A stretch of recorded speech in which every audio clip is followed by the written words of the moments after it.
കുറേ നാൾ കഴിഞ്ഞിട്ട് നമ്മളെ ചേച്ചിക്കുട്ടി വന്നതാണ്. ഇന്നാ പുട്ട് കഴിച്ച. കറി ചെറുപയറാണ്. തരട്ടാ? ഊത്തുകയെന്ന് പറഞ്ഞാൽ എന്താണ്? ഒഴിക്കുക. ഇങ്ങോട്ട് കറി കഴിച്ച.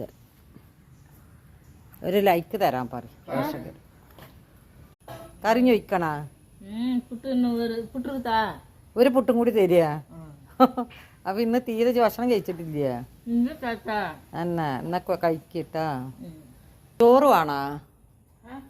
ഞാനേ കഴിക്കാടുത്ത് വെച്ചതാണ് എനിക്ക് തന്നത്. നിറച്ച് വരണത് അറിയില്ലല്ലോ. ഇന്റെ ചായ തരട്ടാ. പ്ലേറ്റ് ഇവിടെ വെച്ചാളാ. ഞാൻ കഴുകിക്കോണ്ട് അവിടെ വെച്ചാളാ. അമ്മിത്തോട് വെക്കാളിച്ച് കൈ കഴുകിക്കോട്ടാ. ചായ ക്ലാസ് ഒന്ന്